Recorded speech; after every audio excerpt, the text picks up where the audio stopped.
कितना प्रदूषण हो गया है चारों तरफ। मेरी शक्तियां खत्म हो रही हैं। पता नहीं धरती पर इंसान कैसे रह पा रहे होंगे।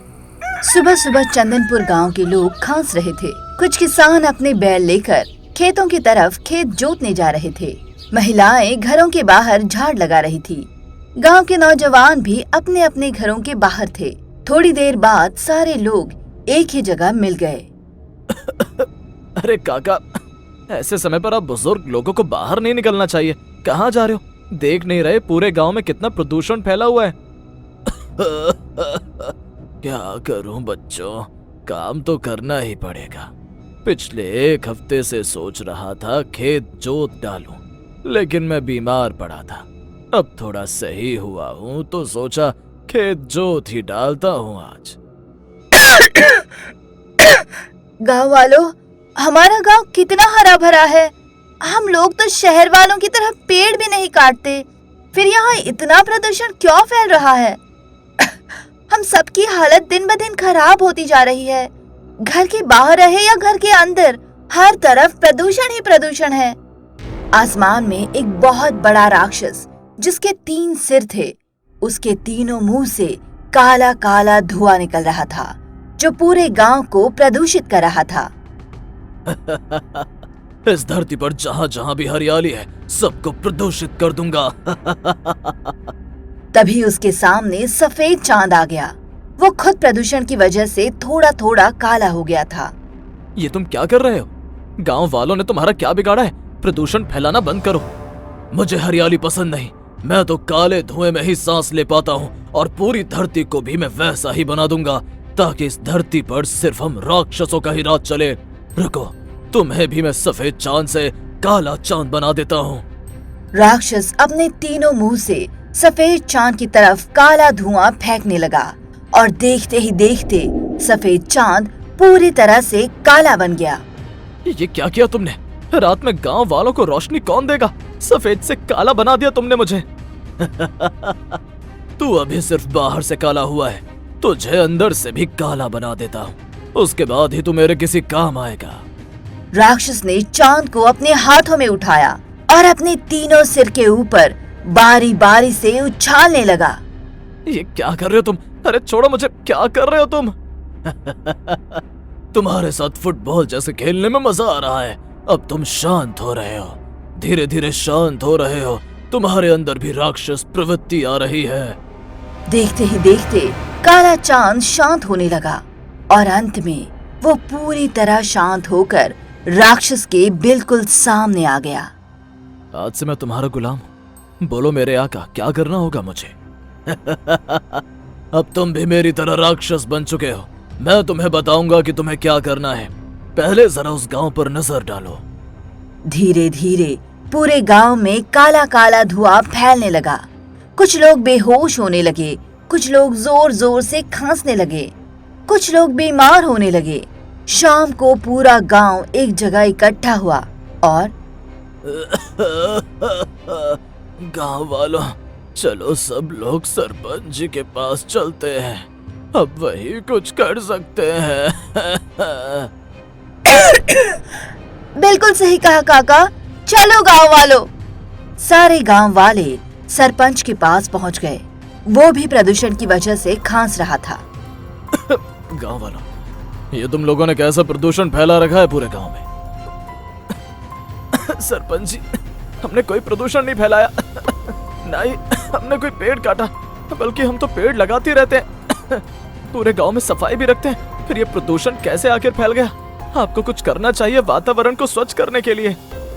मैंने सरकार को कई चिट्ठियां लिखी, पर वो सुनने को ही तैयार नहीं है। आप लोग जाइए, मैं कुछ ना कुछ करता हूँ। तो इस तरह धीरे धीरे कई दिन बीत गए। गांव वाले बुरी तरह बीमार पड़ने लगे। एक रात कविता अपने घर में बीमार हालत में लेटी थी। मोहन, मैं सांस नहीं ले पा रही हूँ, जल्दी से कुछ कीजिए, वरना मैं भगवान के पास जा रही हूँ।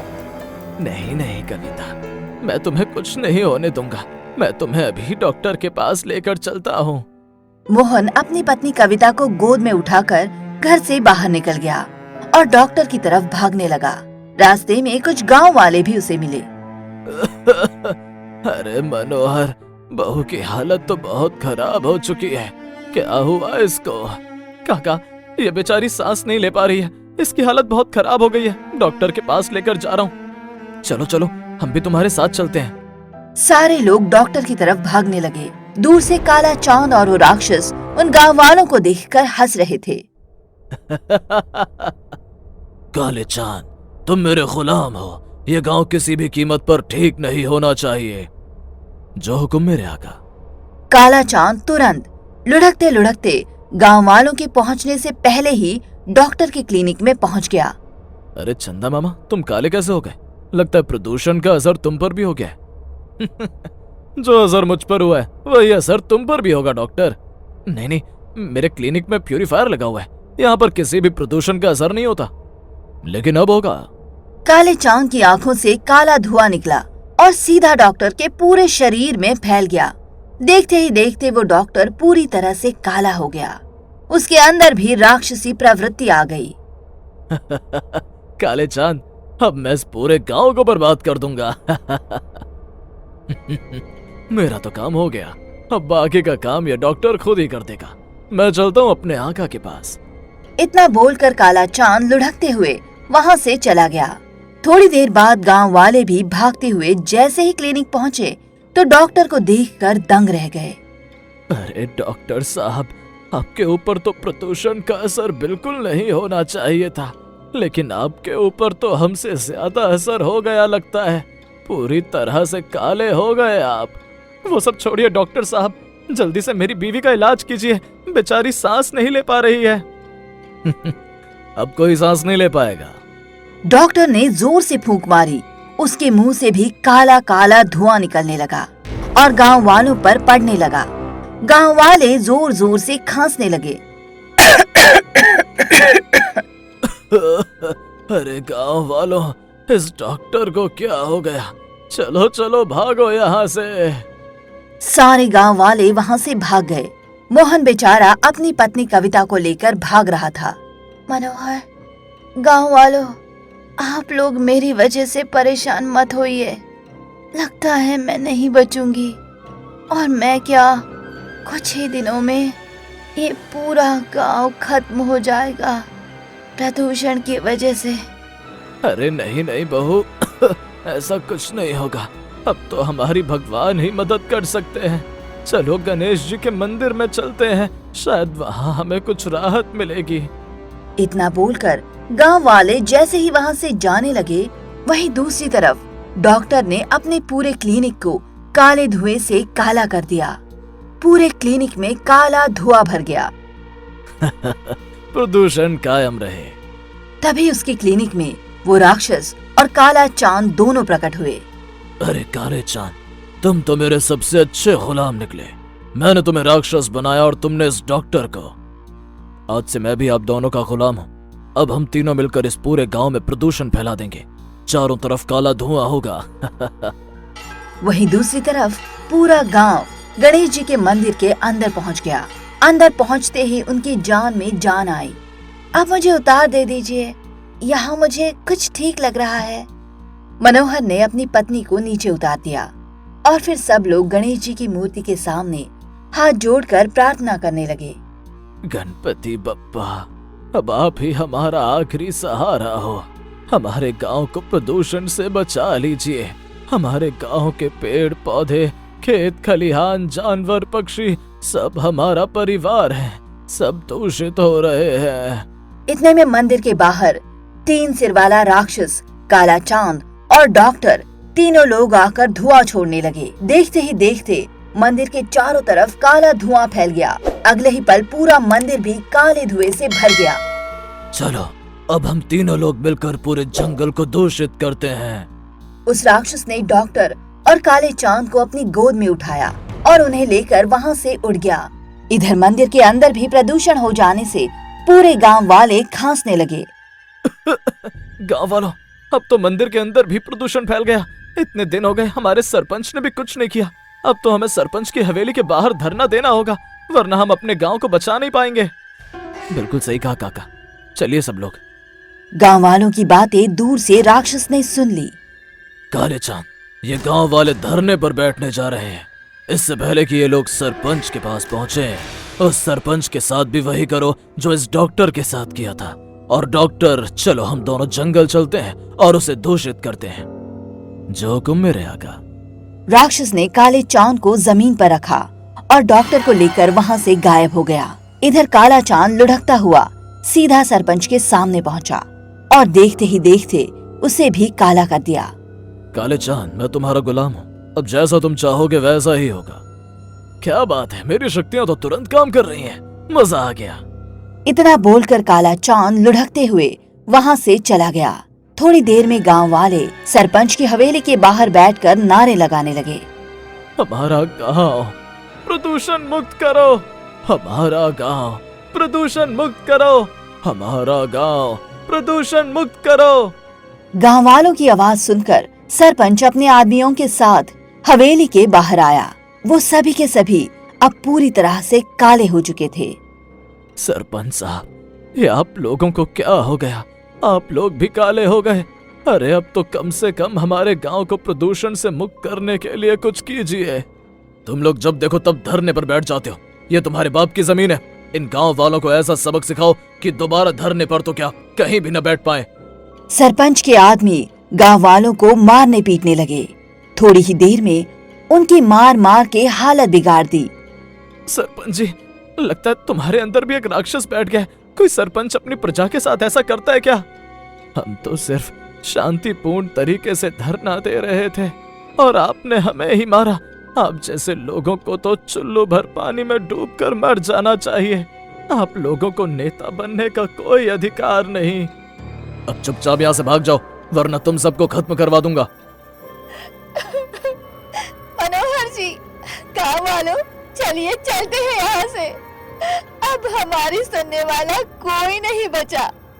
लगता है हम सबका आखिरी वक्त आ गया है, इसीलिए अपने आखिरी वक्त पर ऊपर वाले को याद करते हैं। गांव वाले बेचारे वहाँ से भी वापस लौटने लगे। रास्ते में उन्होंने देखा उनका पूरा जंगल हरे से काला हो चुका था। जंगल के अंदर से काला धुआं भी निकल रहा था। गांव वालों, वो देखो, हमारा हरा भरा जंगल भी प्रदूषण का शिकार हो गया। जो हमारी रक्षा के लिए बने थे, उनके अंदर ही राक्षस बैठ चुका है। चाहे वो सरपंच हो, सरपंच के आदमी हो या डॉक्टर। डॉक्टर को तो हम भगवान का दूसरा दर्जा देते हैं, उसके अंदर भी राक्षस बैठ गया। अब हमें कोई नहीं बचा सकता। हे गणपति बप्पा, अगर आप कहीं हो तो हमारी पुकार सुन लो। अचानक उनके सामने गणेश जी प्रकट हो गए। पूरा गांव उनके सामने हाथ जोड़कर खड़ा हो गया। गणेश जी, हम सब तो ये दुनिया छोड़कर आपके पास ही आने वाले थे। उससे पहले आप ही आ गए हमारे पास। जल्दी से यमराज को बुला लीजिए, उनकी जरूरत पड़ेगी। गांव वालों, अभी आप सबकी बहुत लंबी उम्र है, कहीं नहीं जाने वाले आप। इस पूरे गांव में एक बहुत ही खतरनाक राक्षस की बुरी शक्तियां फैल चुकी हैं। सब कुछ वही कर रहा है। उसने चांद को भी अपना गुलाम बना लिया। उसकी सारी शक्तियां अब खराब हो चुकी हैं और अपनी खराब शक्तियों से वो पूरे गांव को बर्बाद कर रहा है। गणपति बापा, हमने तो कभी उस राक्षस को देखा तक नहीं, और ना ही काले चांद को। हाँ, पिछले कुछ दिनों से आसमान में चंदा मामा हमें दिखाई नहीं दिए। वो राक्षस हर किसी के अंदर बैठा हुआ है। उस डॉक्टर के अंदर, तुम्हारे सरपंच के अंदर, चांद के अंदर, जंगल के अंदर, हर जगह उसकी बुरी शक्तियां ही सब बर्बाद कर रही हैं। लेकिन चिंता मत करो, मैं सब कुछ ठीक कर देता हूँ। देखते ही देखते गणेश जी ने अपनी शक्तियों से पूरे जंगल को फिर से हरा भरा कर दिया। गांव फिर से प्रदूषण मुक्त हो गया। सारा काला धुआं हट गया और अब सारे गांव वाले चैन की सांस लेने लगे। अचानक सबका खांसना बंद हो गया। गणपति बप्पा, आपका बहुत बहुत शुक्रिया, हमारे गांव को फिर से हरा भरा करने के लिए। इतने में वहाँ पर वही राक्षस, काला चांद, डॉक्टर, सरपंच सब लोग आ गए। चारों बड़े खतरनाक लग रहे थे। गणेश, तुम हमारे बीच में ना आओ। हम इस पूरे गांव को दूषित करके अपना राज्य स्थापित करेंगे। लेकिन मैंने तो पूरे गांव को प्रदूषण मुक्त कर दिया है। अब तुम लोग कुछ नहीं कर पाओगे। मेरे आका, गणेश को मैं देखता हूँ। आप लोग फिर से इस गांव को प्रदूषण से भर दो। अचानक सरपंच के मुंह से काला धुआं निकलने लगा जो सीधा गणेश जी पर पड़ने लगा। देखते ही देखते सरपंच ने गणेश जी को काले धुएं के अंदर कैद कर लिया। पूरा गांव डर गया। हमारा सरपंच तो पूरी तरह से राक्षस बन गया, इसने गणेश जी को ही कैद कर लिया। अचानक उस राक्षस, काले चांद और डॉक्टर तीनों के मुंह से काला धुआं निकलकर पूरे गांव में चारों तरफ फैलने लगा। धीरे धीरे पूरा गांव, पूरा जंगल एक बार फिर से प्रदूषण से भर गया। सारे लोग फिर से खांसने लगे।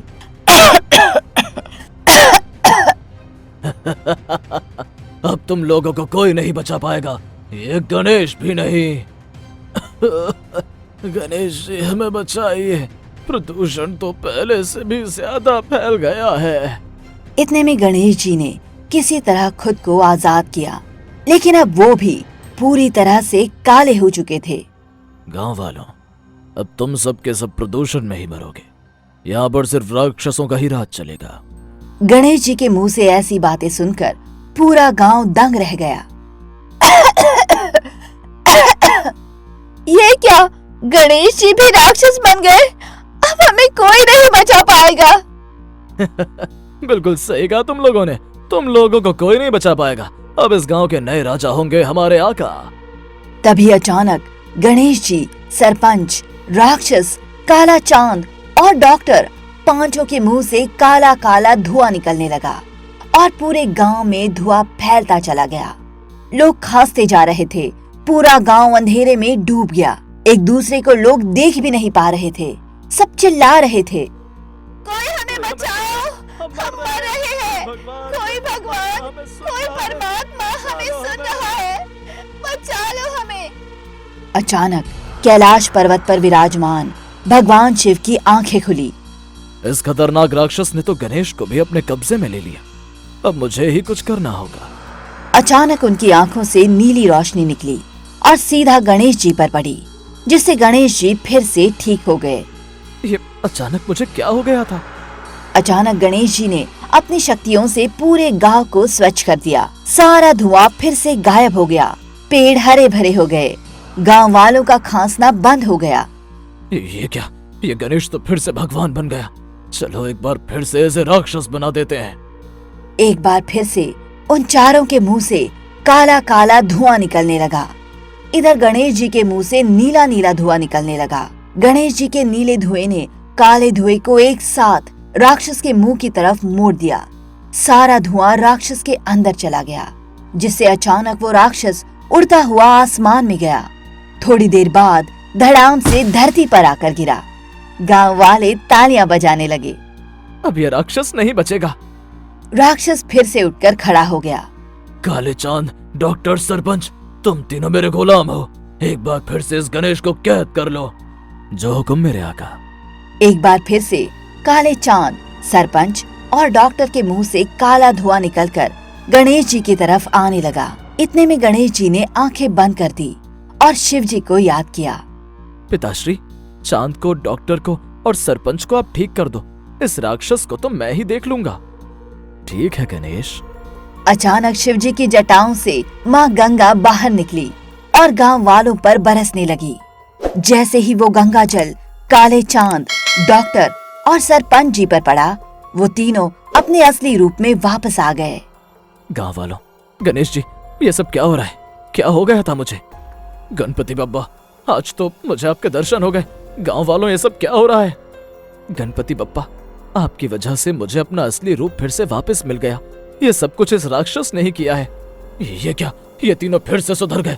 ऐसा करता हूँ, इन तीनों को फिर से राक्षस बना देता हूँ। राक्षस ने जोर से फूंक मारी, लेकिन उसके मुंह से इस बार काला धुआं नहीं बल्कि ढेर सारा पानी निकलने लगा। सारे लोग जोर जोर से हंसने लगे। राक्षस, तूने हम तीनों से बहुत गलत काम करवाए। गणेश जी, इसे छोड़ना मत। हाँ गणेश जी, मुझसे भी इसने बहुत गलत काम करवाए। ये क्या हो रहा है? मेरे अंदर से पानी कैसे निकल रहा है? रुक जा, तेरे अंदर से सब कुछ अभी निकाल देता हूँ। गणेश जी देखते ही देखते उस राक्षस से भी बड़े हो गए और फिर उस राक्षस को उठाकर आसमान में फेंक दिया। थोड़ी देर बाद वो फिर से जमीन पर गिरा। फिर से उन्होंने राक्षस को उठाया, फिर से जमीन पर पटक दिया। ऐसा उन्होंने 4-5 बार किया। अंत में राक्षस बुरी हालत में जमीन पर फैल गया। गणेश, तुमने तो मेरी हालत ही खराब कर दी। गणेश जी, इसने हम सबके साथ बहुत बुरा किया है। हमें भी अपना बदला लेना है। गांव वालों, चलो हम सब मिलकर इसे मारते हैं। ठीक है गांव वालों, अब ये आप लोगों का ही शिकार है। सफेद चांद, डॉक्टर, सरपंच, काका और पूरे गांव वाले उसे मारने पीटने लगे। अरे मुझे माफ कर दो गांव वालों, आज के बाद मैं ऐसा कुछ नहीं करूंगा। मेरी सारी शक्तियां निकल गई। रुक जाओ गांव वालों, इस राक्षस की जड़ को ही खत्म करना होगा। तुझे काला धुआं बहुत पसंद है ना? चल, तुझे धुआं ही बना देता हूँ। गणेश जी ने उस राक्षस को पकड़ा और उसे घसीटते हुए एक बहुत बड़े पेड़ के पास ले गए। गांव वाले भी उनके पीछे पीछे आ गए। उस पेड़ में एक बहुत बड़ा दरवाजा था। गणेश जी ने उस दरवाजे को खोला और उस राक्षस को उस पेड़ के अंदर धकेल दिया। फिर दरवाजा बाहर से बंद कर दिया। अरे मुझे बाहर निकालो, बाहर निकालो। गणेश जी ने अपनी आंखें बंद की और अपने पिता महादेव को याद किया। महादेव मुस्कुराए और उनकी जटाओं से नीले रंग का पानी निकलने लगा। अब उस बड़े से पेड़ के ऊपर नीले रंग की पानी की बारिश होने लगी। देखते ही देखते वो राक्षस नीले धुएं के रूप में गायब हो गया। बचाओ, बचाओ। अचानक चारों तरफ शांति फैल गई। अब जरा भी प्रदूषण नहीं बचा उस गांव में। गणेश जी, गांव वालों, मुझे माफ कर दीजिएगा। मैं क्या कर रहा था क्या नहीं, मुझे कुछ याद ही नहीं। हाँ गांव वालों, मुझे भी माफ कर दीजिए। मैंने जो भी किया अपने होश में नहीं किया। इन सब में सबसे बड़ी गलती तो मेरी है। सबसे पहले उस राक्षस ने मुझे ही बुरी शक्तियां दी थी। वही बुरी शक्तियां मैंने इन दोनों में फैला दी। चलो कोई बात नहीं, अब उस राक्षस का अंत हो चुका है। अपने गांव को साफ सुथरा रखना, पेड़ पौधे लगाना, ताकि दोबारा कोई भी राक्षस प्रदूषण न फैला पाए। इतना बोलकर गणेश जी वहां से चले गए।